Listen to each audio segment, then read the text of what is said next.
My dear student, मैं विक्की कुशवाहा आज फिर एक संस्कृत का पाठ लेकर आए हैं।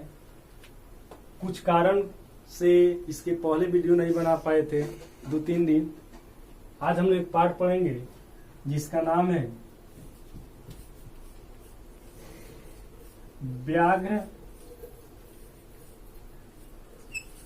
पथिक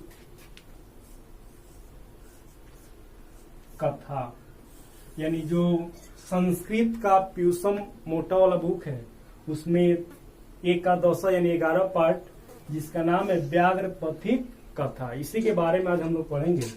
यहाँ पर देखो, व्याघ्र का अर्थ होता है बाघ, यानी व्याघ्र का अर्थ क्या होता है? बाघ। अब पथिक का अर्थ होता है राही, ये हम लोग कहते हैं यात्री। जिसे कोई यात्रा करता है तो हम उसको क्या कहते हैं? यात्री कहते हैं। यानी इस पाठ में एक बाघ और एक यात्री यानी राही की जो कहानी है उसी के बारे में इसमें बताया गया है। सबसे पहले हम लोग इसमें जो ऑब्जेक्टिव टाइप क्वेश्चन है उसको हम लोग सबसे पहले देखते हैं। इस पाठ के जो लेखक है, इस पाठ के जो लेखक है उनका नाम है नारायण पंडित। पूछा जाएगा कि व्याघ्र पथिक जो कथा है इस पाठ के लेखक कौन है, तो हमारा आंसर क्या होगा? नारायण पंडित। उसके बाद यह जो व्याघ्र पथिक कथा है यह एक ग्रंथ से लिया गया है, यानी ग्रंथ से, जिसका नाम है हितोपदेश, यानी हितोपदेश। व्याघ्र पथिक कथा किस ग्रंथ से लिया गया है, तो हमारा आंसर क्या होगा? हितोपदेश। उसके बाद इसमें एक और है कि यह जो पथिक है यानी हम लोग कहते हैं राही, यह किसके द्वारा मारा गया। जिसे पूछा जाएगा कि पथिक किसके द्वारा मारा गया, तो हमारा आंसर क्या होगा? बाघ होगा। यानी बाघ हम कह सकते हैं या इसको हम लोग कह सकते हैं व्याघ्र कह सकते हैं। उसके बाद यह जो बाघ है फिर पूछा जाएगा कि बाघ के हाथ में, यानी बाघ जो था स्नान कर कर अपने हाथ में क्या लिया था, तो उसका आंसर होगा सोने का कंगन। क्या लिया था? सोने का कंगन। इसको हम लोग कहते हैं संस्कृत में जिसे सुवर्ण कंगनम, सुवर्ण कंगनम। उसके बाद इसमें कुछ और क्वेश्चन आता है कि बाघ कुश लेकर, यानी बाघ जो यह बाघ था यह कुश लेकर, कुश इसे हम कहते हैं कुश लेकर कहाँ बैठा था, तो हमारा आंसर क्या होगा? तालाब होगा। यानी बाघ जो था वह अपने हाथों में यानी कुश लेकर स्नान कर कर कहाँ बैठा हुआ था, तो यानी तालाब के समीप। उसके बाद इसमें एक और क्वेश्चन आता है कि लोभ जो होता है, लोभ हम लोग कहते हैं लोभ, जिसे लालच नहीं करना चाहिए। लोभ, लोभ यानी लोभ मनुष्य को कहाँ ले आता है? जो हमारा लोभ है, इसे लोभ मनुष्य को कहाँ ले आता है, तो लोभ जो है मनुष्य को विनाश की ओर ले आता है। विनाश। तो ये सब क्वेश्चन पूछा गया है कि लोभ मनुष्य को कहाँ ले आता है, तो हमारा आंसर क्या होगा? विनाश की ओर। उसके बाद इसमें फिर पूछा जाता है कि वंशहीन कौन था, जिसे वंशहीन, जिसके पास वंश न हो, यानी वंशहीन। तो वंशहीन जो था वह बाघ था, यानी वंशहीन कौन था, तो बाघ था। उसके बाद फिर पूछा जाता है कि पथिक, यानी पथिक जो था वो कहाँ जाकर फंस गया, तो पथिक जो था यह कीचड़ में जाकर फंस गया, यानी कीचड़, कीचड़। इसे हम लोग कहते हैं, इसको पाक भी कहते हैं, यानी पाक कहते हैं। उसके बाद इस पाठ से एक और क्वेश्चन आता है कि वाक्य जोड़ जालम का संधि क्या होगा, तो इसका होगा वाग जालम, यानी इस क का आधा ग हो जाता है। उसके बाद फिर पूछा जाएगा कि लोभ के, यह जो हम लोभ लिखे हैं, कि लोभ के दुष्परिणाम का वर्णन, जिसे लोभ के दुष्परिणाम का वर्णन किस पाठ में किया गया है? तो हमारा आंसर क्या होगा? व्याघ्र पथिक कथा में होगा। उसके बाद फिर पूछा जाता है कि दुराचारी कौन था? दुराचारी यानी दुराचारी कौन था? तब भी हमारा आंसर क्या होगा? बाघ होगा। वह वंशहीन भी था। उसके बाद और क्या था? यह एक दुराचारी भी था। उसके बाद एक कुछ और इसमें क्वेश्चन है कि देशे च काले काले दातव्यम्यु इसे देशे च काले दातव्यम्यु किस पाठ का अंश है? तो हमारा आंसर क्या होगा? व्याघ्र पथिक कथा होगा। उसके बाद इसमें एक और है कि ज्ञानम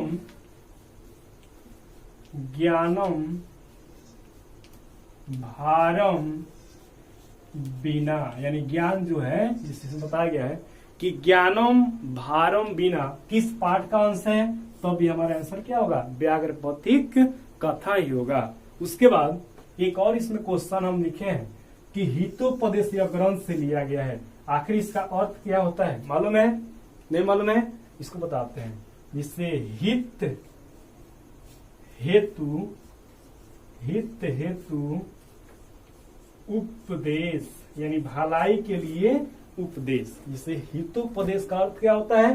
तो हित हेतु उपदेश, हम कह सकते हैं कि भलाई के लिए उपदेश। उसके बाद इसमें कुछ और क्वेश्चन है कि पथिक स्नान करने के लिए कहाँ गया? यह जो पथिक था यह स्नान करने के लिए कहाँ गया? तो हमारा आंसर होगा सरसी।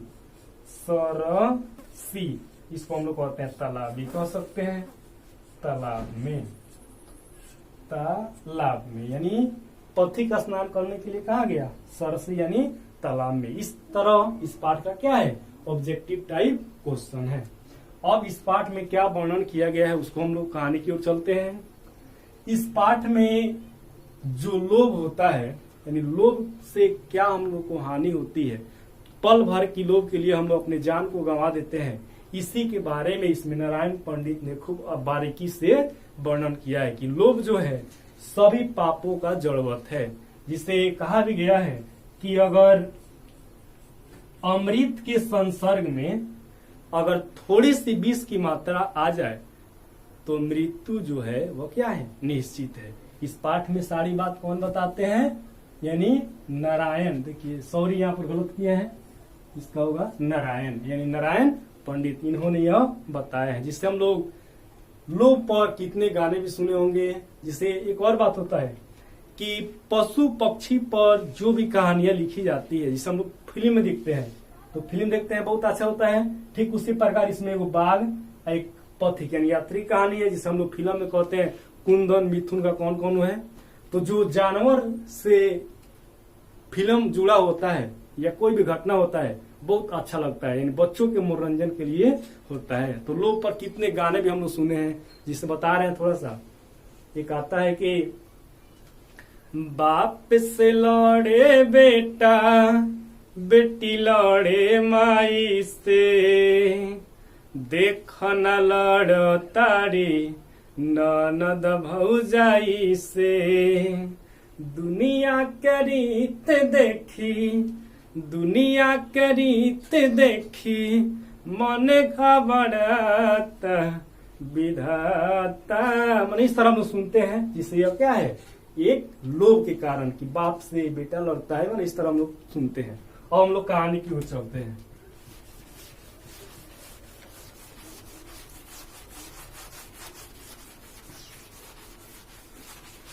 अब इसमें कहानी क्या होता है उसकी ओर हम लोग ध्यान देते हैं। इस पाठ का नाम क्या है? व्याघ्र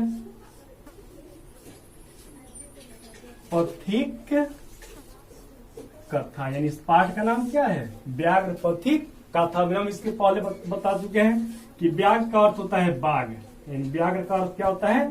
बाघ। और पथिक का अर्थ होता है यात्री, क्या होता है?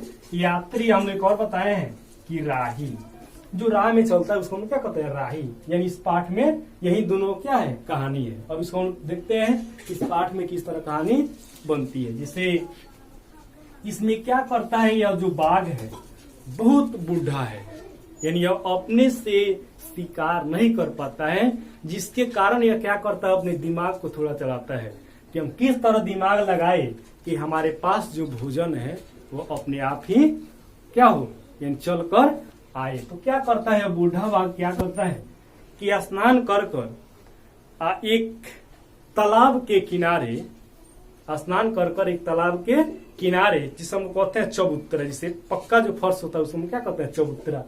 उसी पर बैठा हुआ था और इसी रास्ते से, यानी इसी राह से एक यात्री यानी एक राही गुजर रहा था। और यह बाघ जो था इस सब से, यानी यही नहीं था, बहुत इस रास्ता से यात्री गुजर रहे थे।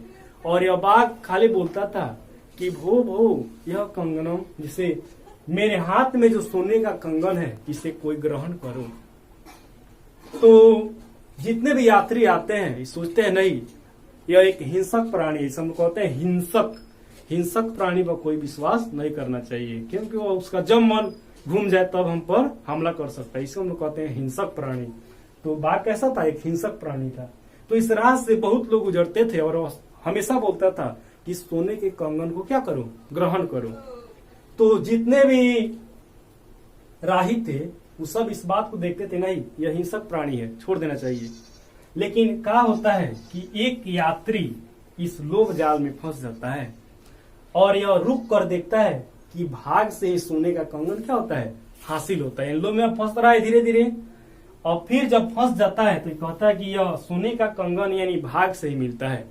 तो बाघ से बोलता है कि भाई तुम जैसे हिंसक प्राणी पर मैं कैसे विश्वास करूं कि तुम मुझे कंगन दे सकते हो। तो यात्री कहता है, यानी फुसलाता है, उस यात्री से बाघ फुसलाता है कि देखो मेरे हाथ में यह कंगन। इससे यह पूछता है कि कहाँ है सोने का कंगन। तो यह जो बाघ है यानी हाथ को फैलाकर दिखाता है कि देखो मेरे हाथ में क्या है? सोने का कंगन है। फिर कहता है, जब देख लेता है यात्री तो कहता है कि यह भाग से ही संभव होता है, इसको ले लेना चाहिए। तो फिर कहता है यह यात्री कि तुम जैसे हिंसक प्राणी पर मैं कैसे विश्वास करूं। तो ये क्या करता है? कुछ ग्रंथ की बात बताता है कि देखो मैं जुआ अवस्था में, यानी जब मैं जवान था उस अवस्था में बहुत दुराचारी था, जिसके कारण मेरे पुत्र और मेरी पत्नी मृत्यु के शिकार बन गए। यानी मैं जुआ अवस्था में बहुत गाय हिरण को मारकर क्या करता था? खाता था, जिसके कारण मैं आज वंशहीन हो गया हूँ, मेरी पत्नी भी नहीं है। जिसे पूछा जाता है कि वंशहीन कौन था, तो हमारा आंसर क्या होगा? बाघ होगा। तो यहाँ पर बताता है कि देखो मैं ऐसा ऐसा था जिसके कारण मेरा पुत्र नहीं है, मेरी पत्नी नहीं है। तो कुछ ग्रंथों के द्वारा मैंने इस सबको मैं मालूम किए हैं। तो कुछ धार्मिक हमको शिक्षा मिला है कि अगर हम अमीन दानशील अगर करेंगे तो हमारी जो पाप है वो कट सकता है, इसलिए मैं आज दान दे रहा हूँ। तो फिर यात्री धीरे धीरे मुंह में फंसता जा रहा है, पर सच बात है, हो सकता है ऐसा बात है। तो जब यह यात्री सोने के कंगन को ग्रहण करने के लिए जाता है तो बाघ बड़ी दिमाग चलाता है कि अगर मेरे पास आएगा, अगर मैं इस पर हमला करूंगा तो क्या करेगा? भाग जाएगा, यात्री है। अब दिमाग को चलाता है, कहता है कि इस तरह दान नहीं दिया जाता है, कि तुम क्या करो, बगल में जो तालाब है उसमें जाकर तुम स्नान कर कर आओ, यानी शुद्ध शरीर होकर ही किसी को दान दिया जाता है और लिया जाता है। तो कहता है यात्री अच्छा ठीक है। जब यह यात्री तालाब में जाता है स्नान करने के लिए, कहाँ जाता है? तालाब में। जब स्नान करने के लिए जाता है तो क्या होता है कि इस तालाब में पानी की मात्रा कम, यानी पानी की मात्रा क्या रहती है? कम रहती है, और कीचड़ की मात्रा यानी पाक की मात्रा क्या होता है? ज्यादा होता है। अब यह पानी के पास जब जाता है तो देखता है कि इसमें पानी तो कम है, कीचड़ ज्यादा है, हो सकता है कि हम फंस जाएंगे।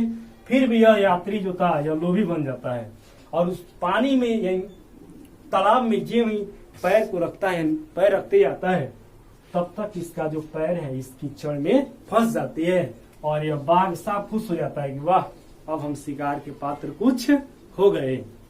तो यहाँ पर जब तालाब में यानी कीचड़ में जब यात्री फंसता है तो यहाँ पर बाघ क्या करता है, इस यात्री के पास धीरे धीरे खूब आएगा, इसके पास जब आता है तब यहाँ पर यात्री कहता है कि ओ अब मैं मारा जाऊंगा। जब इसके पास धीरे धीरे जेब ही आता है तो क्या करता है कि बाघ बोलता है कि अरे भाई तुम तो बुरी तरह से इस कीचड़ में फंस गए हो, आओ तुमको हम मदद करते हैं, हेल्प करते हैं।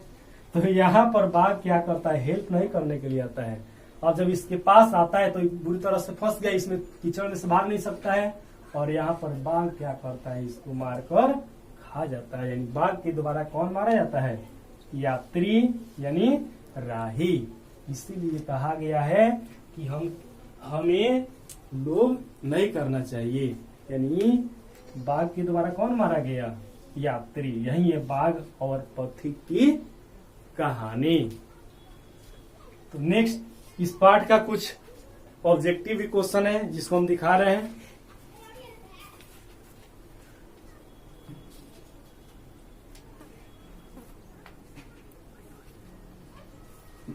और इधर भी है। इस पाठ में एक और क्वेश्चन आता है सब्जेक्टिव, जिसको हम क्वेश्चन को पढ़ रहे हैं कि व्याघ्र पथी कथा से क्या शिक्षा मिलती है। तो व्याघ्र पथी कथा से क्या शिक्षा मिलती है, अभिनव बताए हैं कि हमें लोभ नहीं करना चाहिए। यानी लोभ जो है सभी जड़ों का कारण बनता है। इसमें है कि व्याघ्र पथी कथा से यह संदेश मिलती है कि लोभ सभी पापों का मूल जड़ है। बहुत लोभ के कारण ही व्यक्ति मानवता का त्याग कर पशुता का परिचय देता है। लोभ मनुष्य को राक्षस बना देता है। इसके कारण व्यक्ति को अपने जीवन से हाथ धोना पड़ता है। इसी लोभ के कारण पथिक बाघ के द्वारा मारा गया। मनुष्य को कोई भी काम करने से पहले सोच समझकर कदम उठाना चाहिए। इस पाठ से एक ही सब्जेक्टिव क्वेश्चन आता है। तो अगर मेरा वीडियो अच्छा लगे तो आप लोग प्लीज सब्सक्राइब कीजिएगा, लाइक कीजिएगा। धन्यवाद।